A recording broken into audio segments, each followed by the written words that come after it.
Sure. Test, test.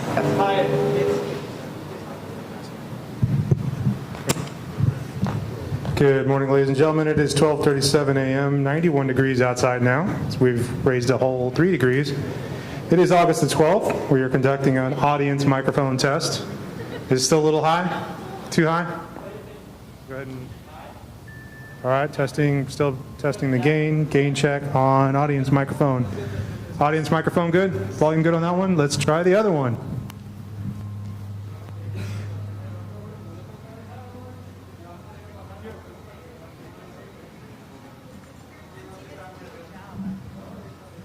Audience microphone 2. Audience microphone 2, audio test. Levels good. Anybody have any problems with peaking on this one? Nope, good. All right, good to go.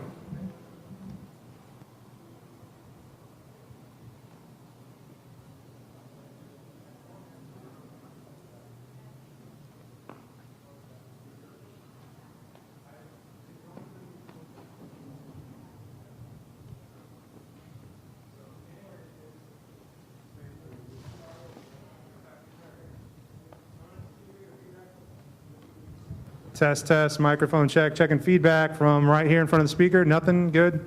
Good on this side. Gonna walk the line all the way down, past all these cameras, see if we're still good. No interference, not stepping on anything, not getting any feedback. We're good to go.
Good afternoon. Thank you very much for being here today. I am here to visit our workforce, to meet with community members and leaders and law enforcement personnel. I especially want to recognize and thank the men and women of the United States Border Patrol who are doing absolutely heroic work in the service of our nation and to uphold our laws. Under the leadership of President Biden, we are doing everything we can to provide them with the resources they need to do the work in the way they feel most proud. I want to introduce to you Raul Ortiz, with more than 29 years of service in the United States Border Patrol.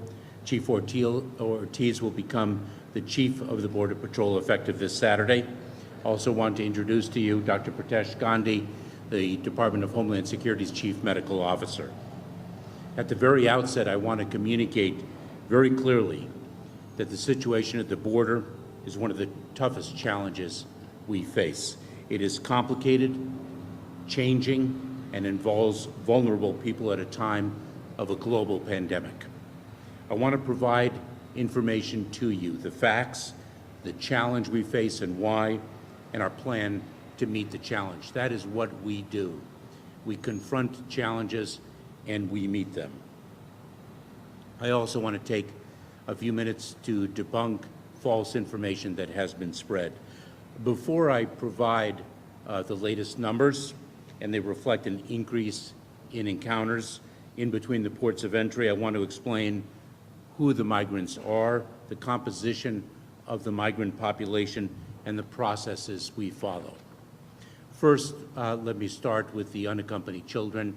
As I think all of you know, in the prior administration, Title 42 authority of the Centers for Disease Control was used to expel unaccompanied children regardless of their age. And that is a practice that we discontinued immediately in the Biden administration for humanitarian reasons, because in fact they are just children, some so very tender of age.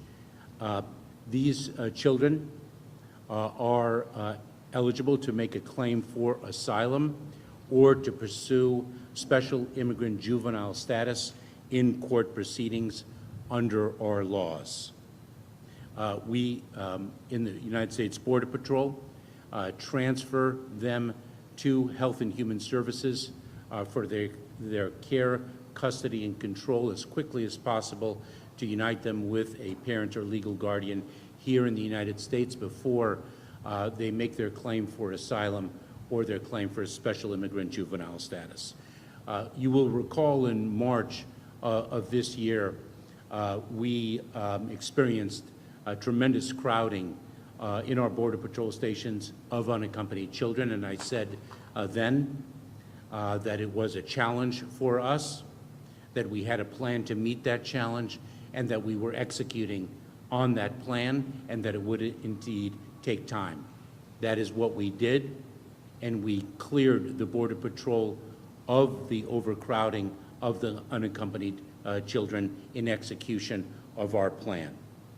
Next, and of course I should say that of course we have unaccompanied children still in Border Patrol custody, but we are moving them much, much faster than we did in March and under the 72 hours that is required by law. Next, we have the single adults. Single adults, the great majority of single adults are expelled under the Title 42 authority, the public health authority of the Centers for Disease Control. They are processed very quickly, turned around, and sent back. If they are not expelled, they are placed into removal proceedings, which are immigration enforcement proceedings. They are prosecuted for removal and are removed unless they make a successful claim for relief and establish that they are entitled to remain in the United States under the laws that Congress has passed. Finally, the third category of individuals are families, individuals who comprise family units. They are expelled under the Title 42 authority unless we are unable to do so. For example, in certain parts of Mexico, they have no longer any capacity to receive expelled families.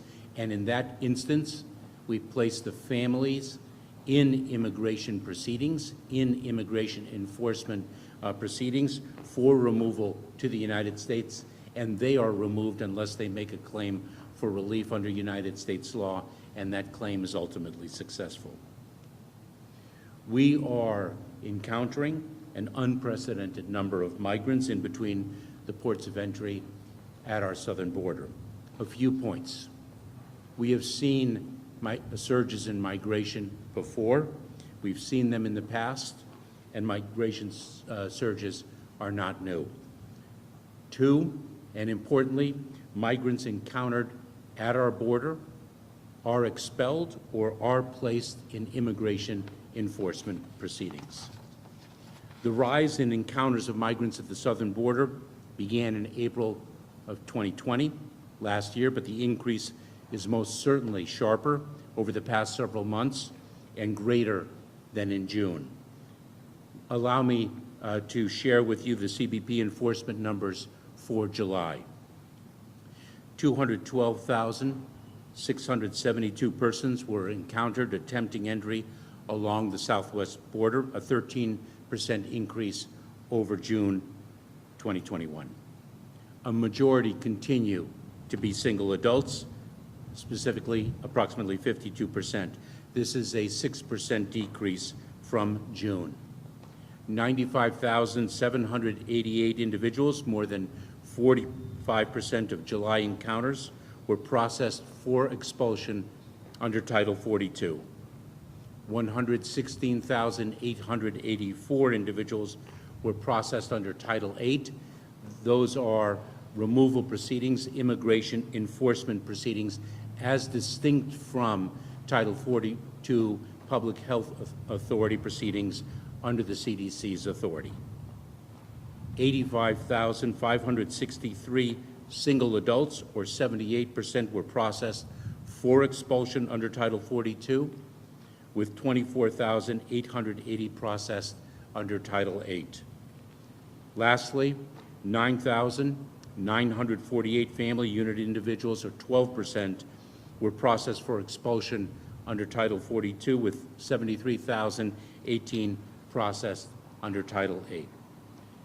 These numbers, and I think this is a very important point, these numbers do not reflect the number of different people who were encountered at the border. The large number of expulsions under Title 42 during the pandemic has contributed to a large number of migrants making multiple border crossing attempts.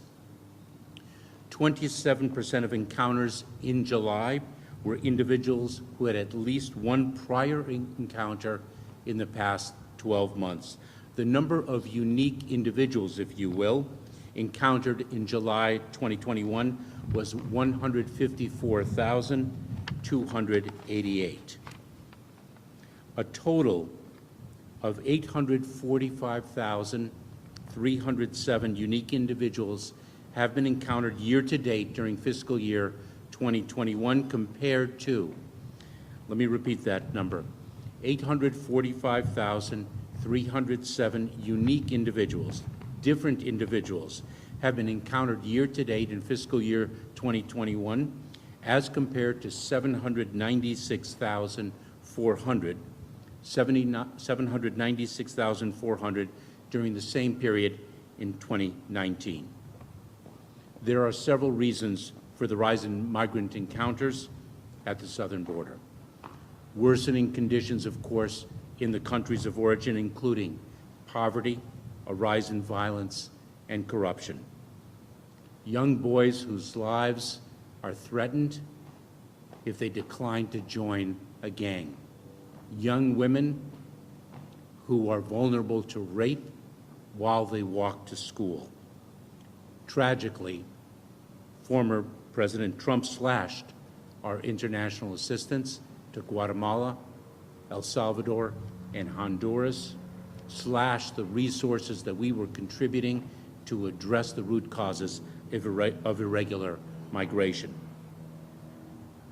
Another reason is the end of the cruel policies of the past administration and the restoration of the rule of laws of this country that Congress has passed, including our asylum laws that provide humanitarian relief. And thirdly, and importantly, is the resurgence of the economy in the United States and the gleam of the American promise once again. We are facing a serious challenge at our southern border, and the challenge is, of course, made more acute and more difficult because of the COVID-19 pandemic. It has also been made more difficult because of the fact that the prior administration dismantled our asylum system. Nevertheless, we meet challenges. We meet difficult ones. We do so with our heroic workforce, our expertise, our plans, and our execution of our plans. Here again, just as we did with the challenge of unaccompanied children in March of this year, we have a plan, we are executing our plan, and that takes time. Our plan has 4 pivotal parts: addressing the root causes, rebuilding and building safe, legal, and orderly pathways for migrants to apply for relief under our laws without having to take the perilous journey north. Improving security, management, processing, and other measures at our border. And attacking the smugglers. We've done a great deal, and we need to do more. We are doing it with our partners throughout the federal government in an all-of-government effort directed by our president, and we are partnering with law enforcement, community-based organizations, and many others. Let me speak of the actions that we have taken, or at least some of the actions that we have taken in each part of our plan. First, in addressing the root causes, the effort that our Vice President is leading.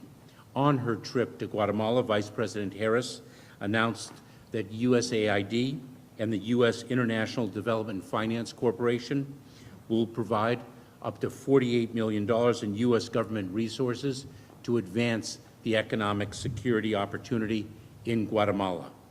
On July 29th, the U.S. government launched our strategy to address the root causes of migration in Central America, which guides our whole-of-government effort to improve the security, governance, human rights, and economic conditions in the region. USAID already has launched a series of new initiatives to promote good governance and expand opportunities that will enable the people of El Salvador, Guatemala, and Honduras to build better futures in their home countries. This includes the region-wide $5 million regional challenge to advance gender equality. In Honduras, nearly $24 million to expand employment opportunities and promote civic and election participation and integrity. In El Salvador, nearly $12 million to help small businesses recover from the impact of COVID, as well as new multi-year solicitations for up to $115 million to address crime and violence, including gender-based violence, and provide opportunities to youth and others. In Guatemala, more than $19 million to strengthen anti-corruption efforts. These are but a few of the examples of the efforts that are already underway to address the root causes of irregular migration. Let me speak about what we have done and what we have underway to build safe, legal, and orderly pathways so that people do not need to take the perilous journey north. On June 10th, the U.S. government announced more than $57 million in funds to support urgent humanitarian needs of vulnerable refugees and migrants in Central America. The Department of State opened the first Migration Resource Center in Guatemala to provide individuals with protection screening and referrals to asylum, refugee resettlement, and parole options.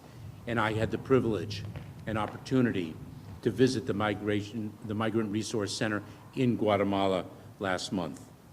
The President issued a new fiscal year 2021 presidential determination on refugees that created 5,000 slots for refugees from Latin America and the Caribbean.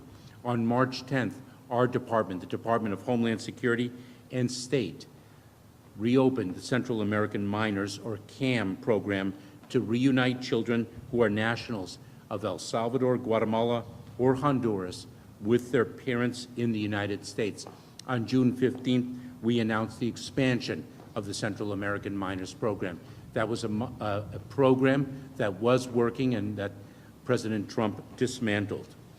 DHS set aside 6,000 H-2B visas for temporary non-agricultural workers for nationals from Honduras, El Salvador, and Guatemala.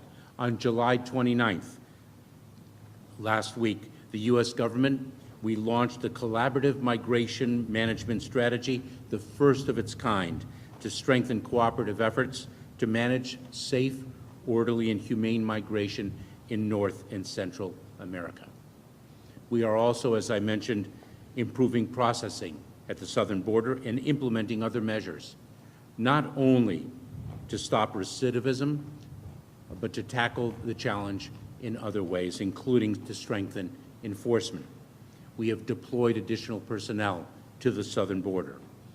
We have increased lateral flights of migrants to address capacity constraints in Mexico. Our expulsion flights are now increasingly moving into the interior of Mexico, so recidivism is not as easy. We are doing so in collaboration with Mexico.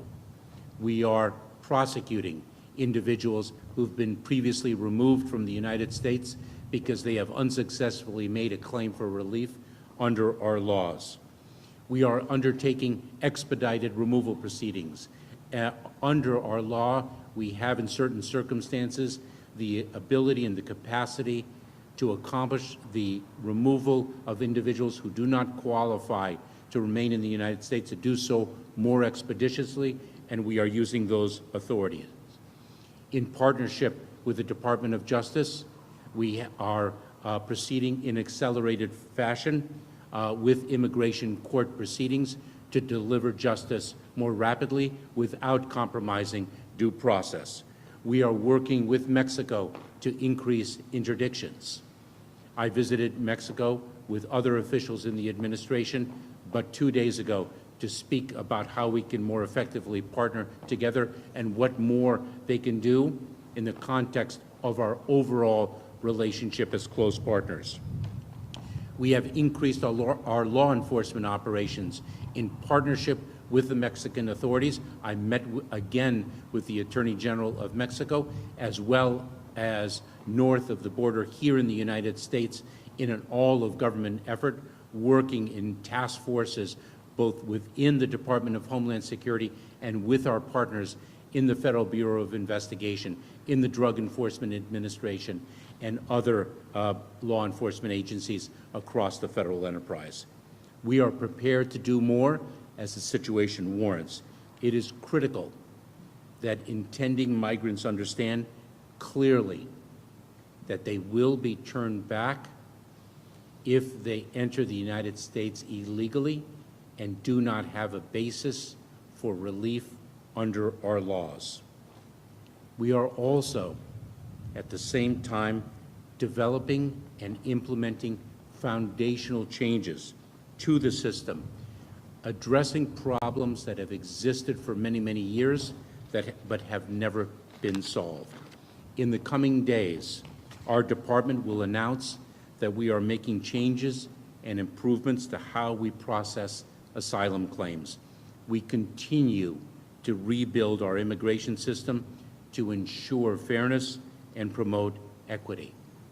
We are expanding the virtual platform that we used so successfully to assist the migrants in Camp Matamoros, which was intolerable conditions. We are using that virtual platform where migrants could register using their phones, and we were working with and are continuing to work with and will increasingly work with community-based organizations in Mexico, international relief organizations like the UN High Commissioner for Refugees, like UNICEF, like the International Organization for Migration, to bring in individuals in a safe, orderly, and humane way when, in fact, they make a claim for relief under United States law that the law recognizes. We are also, of course, addressing the detention conditions here in the United States. And of course, I think you're all aware of the measures we've taken in that regard, and we will continue to take the measures that the situation warrants. As I mentioned earlier, the COVID-19 pandemic presents a unique and significant challenge. We are seeing an increase in positivity rate among the migrant population. We built an architecture to test and isolate the migrants who make a legal claim for asylum. With respect to unaccompanied children, they are tested and cohorted on intake before we move them as rapidly as possible to the shelter of Health and Human Services. With respect to families, we continue to operate centers where families are tested and isolated as needed.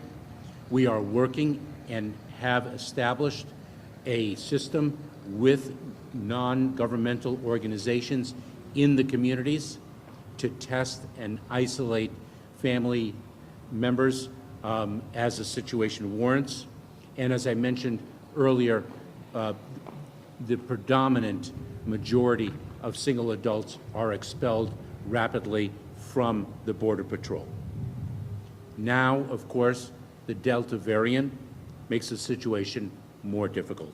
Our capacity to test, isolate, and quarantine the vulnerable population that makes a legal claim for asylum is stretched. The rate of positivity among the migrants is at or lower than the rates in our local border communities. As has been expressed by the medical professionals, this is a pandemic of the unvaccinated.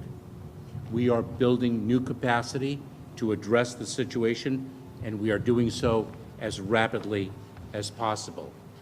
The extent of the challenge should not be understated, but nor should our ability to meet it, thanks to our workforce, our expertise, our plans, and our execution of those plans. Our mission is to protect the American public and to administer the laws of our nation. Consistent with that, our efforts will uphold our laws and will uphold our values. That includes the laws of humanitarian relief as well as the laws of enforcement. We will work relentlessly to thwart illegal immigration and to adjudicate asylum claims fairly and efficiently. Both are embedded in the law, and we are committed to upholding both.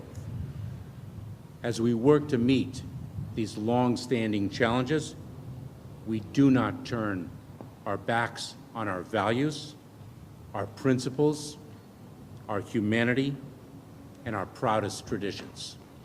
With that, let me turn it over to Chief Raul Ortiz of the United States Border Patrol. Thank you.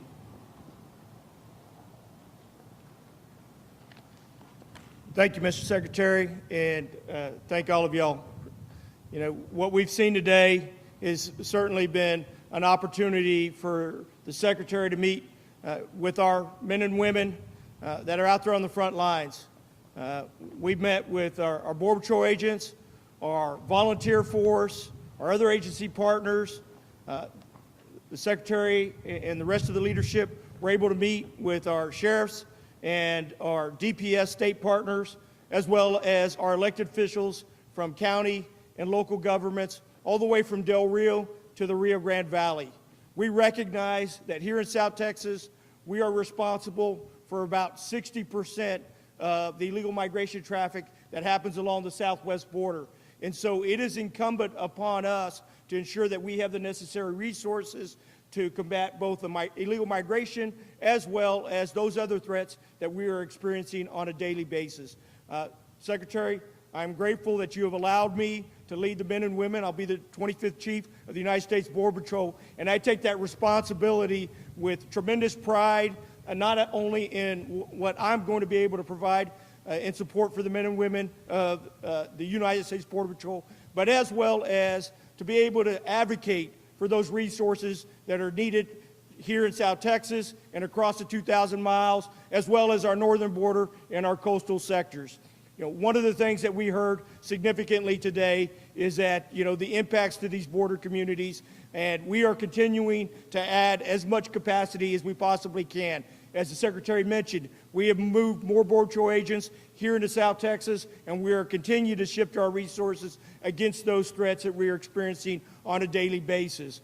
I was mentioning to the Secretary earlier, when I was a young agent back in 1996, Brownsville was the busiest place in the country, and we have managed to turn that around. We will do the same thing with this current migration that we are experiencing at this time. We will have an opportunity to certainly impact, but we're going to do it in a humane way, and we're going to do it with tremendous dignity, not just for the populations that we are encountering, because it is a complex situation. The demographics of the people that we're encountering are much different than when I started 30-plus years ago. What we're experiencing now with unaccompanied children, family units, migrants from countries that we traditionally don't experience these tremendous flows from, or what our Border Patrol agents are faced with each and every day. And then you compound that with this COVID threat, and in any given day, I may have between 300 and 400 Border Patrol agents that are in a quarantine status. And as you know, I wear this black badge over my the black band over my badge because we've lost 8 Border Patrol agents in the line of duty to COVID or to other events, and one is too many. And so as we talk about migration, there are other threats that exist out there. Our Border Patrol agents are working tirelessly in between the front lines. We have seen increases in seizures in methamphetamines, fentanyl, cocaine, and just over the last week, in this sector alone, agents, Falfurrias checkpoint, 78 pounds of cocaine.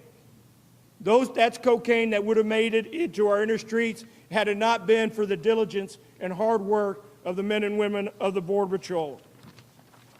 2 nights ago, our agents encountered 10 individuals trafficking methamphetamines across the river. Had those agents not been out there in between the ports of entry, working in the hours of darkness, under tremendous stress, those 7 backpacks would have made it into this U.S. And we know that we have an opioid epidemic.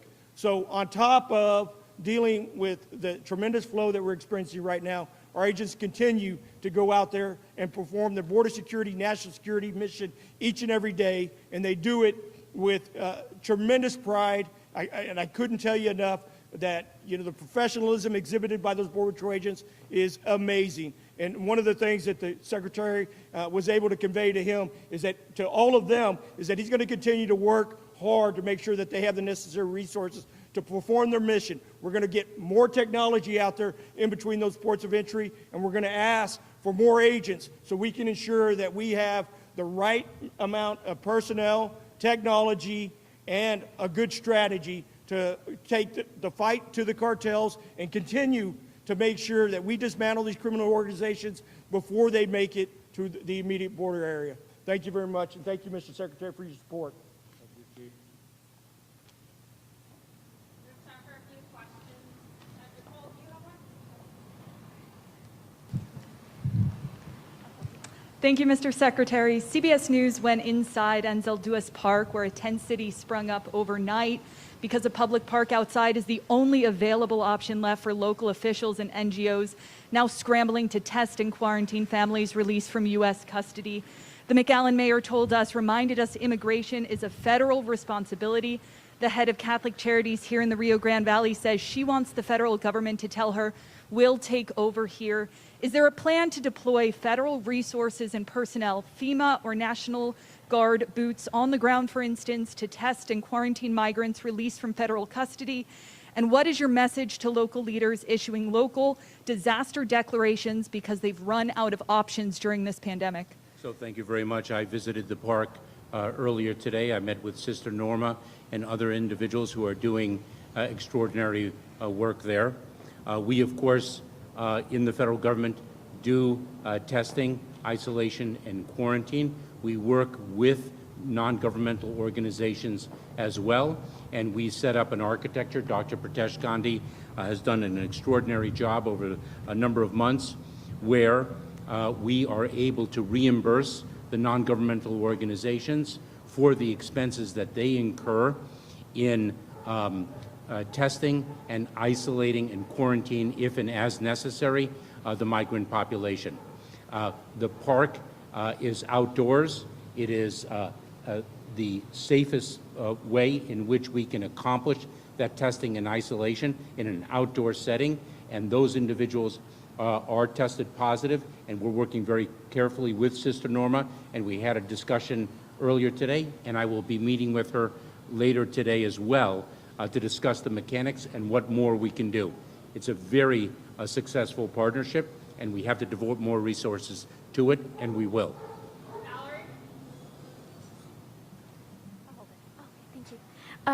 Secretary, thank you for this conference.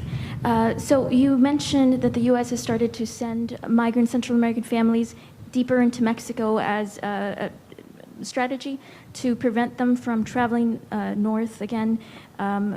Is this part in response to the pushback that Mexico has that you've experienced, that the U.S. has experienced in receiving some of those Title 42 families, or is this, these changes reflect some of the new international coordination to stem migration? So this is a response to something that I referred to in my opening remarks, which is the fact that we are seeing a significant amount of recidivism in the context of individuals who've been expelled under the CDC's Title 42 authority. They have not been placed in immigration enforcement proceedings under Title 8. Instead, we use the Title 42 authority to basically turn them around.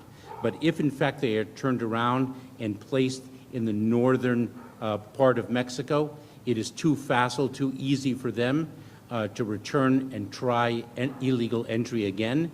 And so in response to that recidivism, to deter and prevent that recidivism from occurring, we are expelling them further into the interior of Mexico, where it's far more difficult to try again.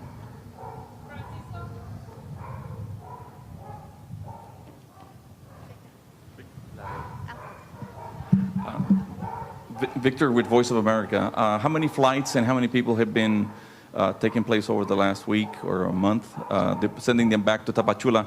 And how is Mexico responding to sending Central Americans within Mexico, I guess? So I will have to get back with to you on the specific data with respect to the number of flights. But what we are doing in terms of our enforcement efforts is in collaboration with the Mexican government. For the second time, I traveled to Mexico, but 2 days ago, to speak about the need to increase the number of flights into the interior of Mexico to deter that recidivism. We are speaking with Mexico in the context of our overall relationship, not just on issues of migration, but on issues of economic partnership, such a significant trade and travel partner of ours, one of the most significant trading partnerships in the world. In that context, we're speaking about what greater interdiction efforts they can employ to stem the flow, and we are of like minds in that regard. Oh, thank you, Telemundo Network. Secretary, I want to know what is your perception about the migrant crossing in this moment? Increase the number, but consider it is very serious, the problem. And the second question is, just being in Mexico, do you have a special agreement with Mexico talking about the Title 42? Is possible? I wasn't, so forgive me, I'm not sure I caught your first part of your question, but I will say this about my 2 trips to Mexico. The partnership is extraordinarily strong. We have a shared interest in enforcement, and we have a shared interest in humanitarian relief. The fact that those 2 coexist in addressing this challenge makes it that much more complex. We will stop illegal immigration. That is our responsibility. At the same time, individuals who qualify for humanitarian relief under United States law, laws that Congress has passed, will be granted that relief. We will not turn our back on the laws of accountability nor on the laws of humanitarian relief. Anastasia?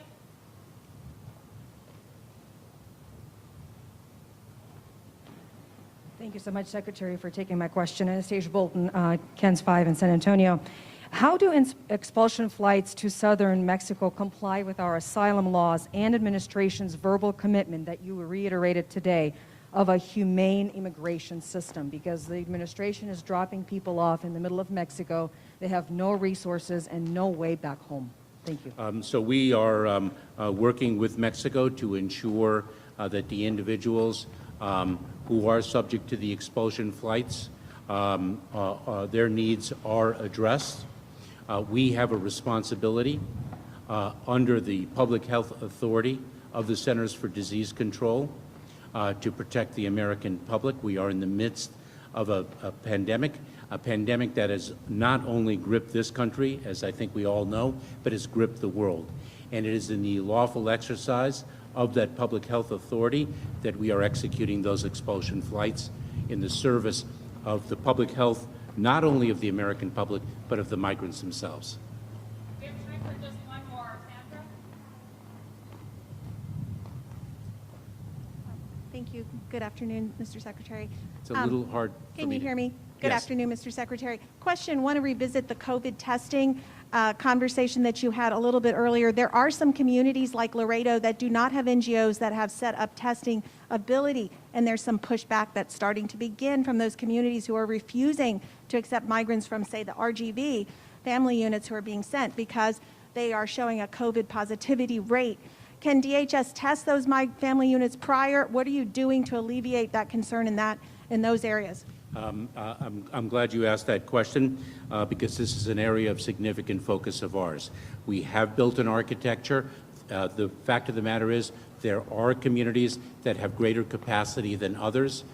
Some communities have greater non-governmental organization capacity than do others, and we are building new processes to make sure that the migrants are tested, cohorted during transportation, isolated and quarantined as necessary, and we are surging federal resources to address that need. Thank you so much. Thank you all very much for joining us.